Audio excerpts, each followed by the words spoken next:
ও, একটা কথা একদম বলতে ভুলে গেছি, একটা ভুল হয়ে গেছে। সেটা হচ্ছে যে বিক্রম বাবাজির জন্য একটা পাঞ্জাবি পাজামা কিনেছিলাম,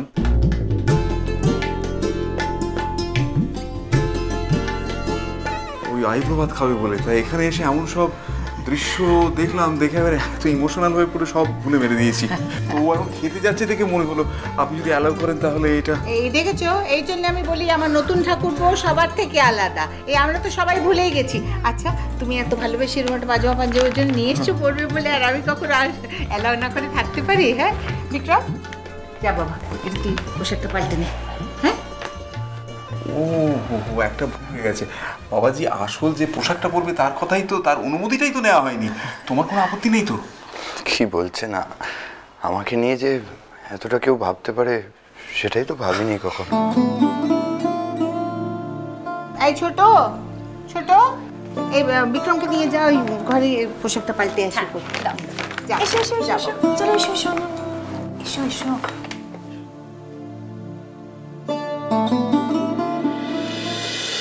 আচ্ছা ভাই তমজিৎ, আমি একটা কথা বুঝতে পারলাম না, তোমার সঙ্গে বিক্রমের দেখা হলো কোথায়? হ্যাঁ, আজ তুমি সাত সকালে কোথায় গিয়েছিলে বলো তো? আমাকে নিজে কথা দিয়েছিলে যে আজ তুমি কোথাও যাবে না, বাড়িতে থাকবে।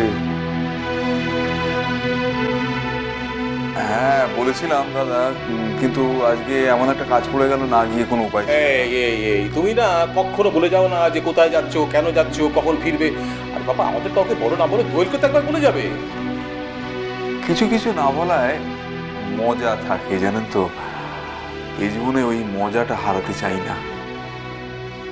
এই কথাটা ডক্টর ঘোষ একদম ঠিক বলেছেন।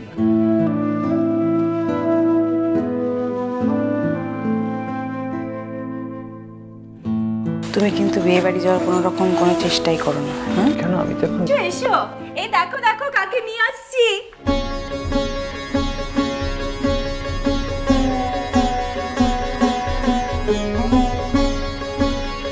দেখো ছেলেকে কিরকম লাগছে দেখতে।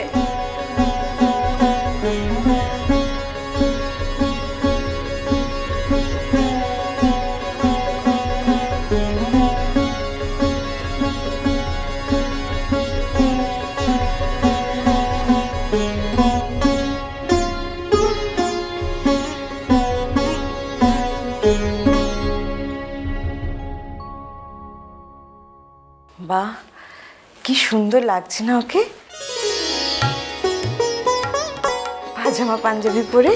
হ্যাঁ, আঙ্কেল যেমন সাজিয়েছেন আর কি। মিস্টার ঘোষ, এই কথাটা না বলে পারছি না যে আজ তাহলে আপনি এমন একটা জায়গায় গিয়েছিলেন যেখানে যাওয়ার সঙ্গে না বলার মজাটা মিশে আছে, তাই তো? হয়তো তাই।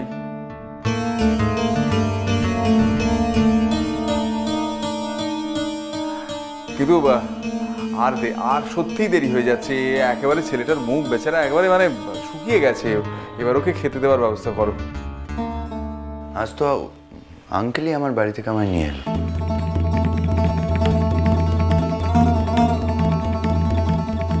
তা কি করা যাবে? আরে বাবা, হবু বর বলে কথা,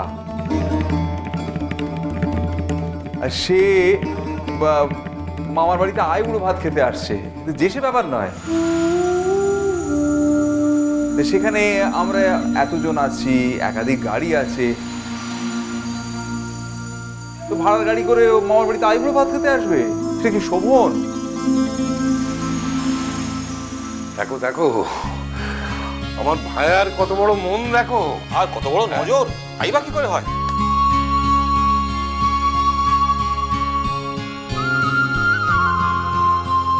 আপনি তো মশাই মানে সম্পূর্ণ বাইরের লোক, মানে এই পরিবারের তো কেউ নন, অথচ দেখুন মানে আমাদের ছেলেটার সব বিষয়ে কি সুন্দর নজর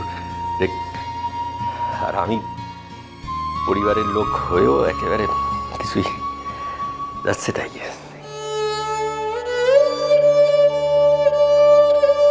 তবে আমি কিন্তু শিখে নিচ্ছি, দ্রুত শিখে নিচ্ছি।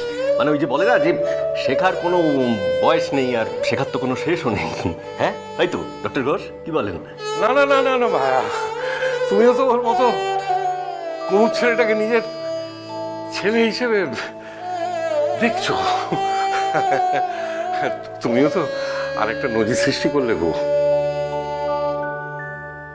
হ্যাঁ এক্স্যাক্টলি, আমি ঠিক এই কথাটাই বলতে চাইছিলাম।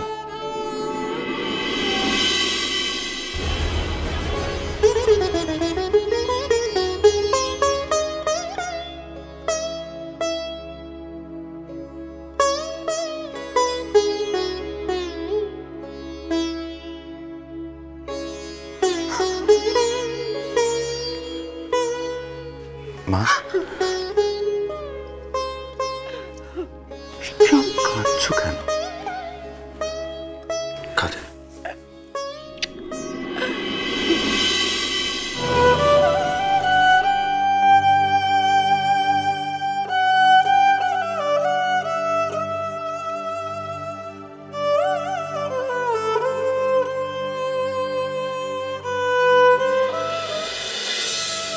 আচ্ছা, সবটুকু আদর এখানে শেষ করে দিলে হবে নাকি? ভালো সময়টা পেরিয়ে যাচ্ছে তো। বিক্রম আয়, বস, আয়। কুমু চোখের জল মোছো, এসো। আয় বিক্রম, বস, আয় আয় বাবা, আয়।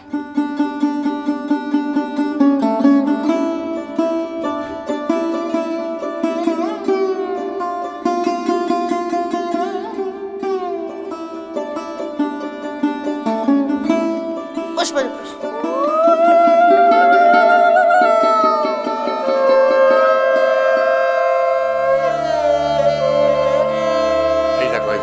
আরে কাঁদছিস কেন, কাঁদছিস কেন?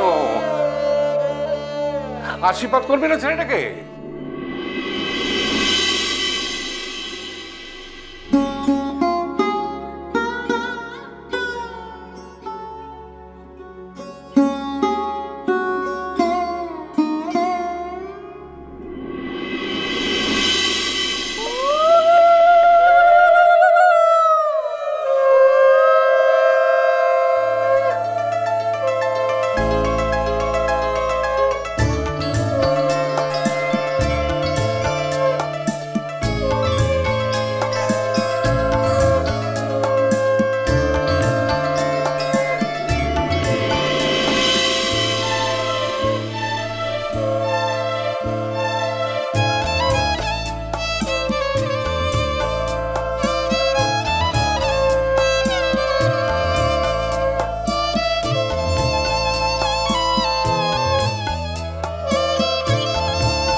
দাদা, হ্যাঁ এবার আপনি। না না না না না না, বাবা হচ্ছে সবচেয়ে বড় গুরু। আগে মা, তারপরে বাবা। তুমি আর একটু যাও। আমি? হ্যাঁ তুমি। ছেলে না হলেও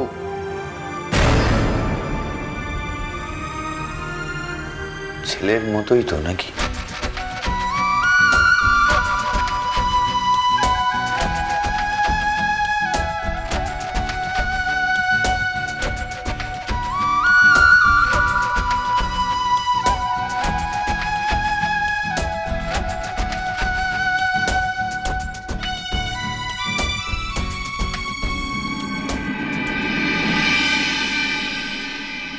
এতদিন তো অনেক ক্রাইম করেছো, অনেক কৌশলও জানা আছে তোমার।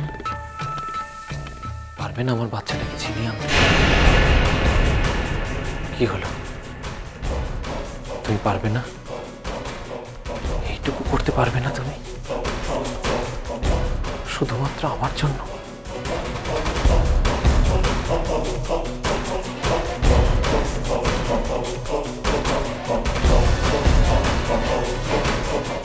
মিষ্টি কুটু মিষ্টি কুটু মিষ্টি কুটু।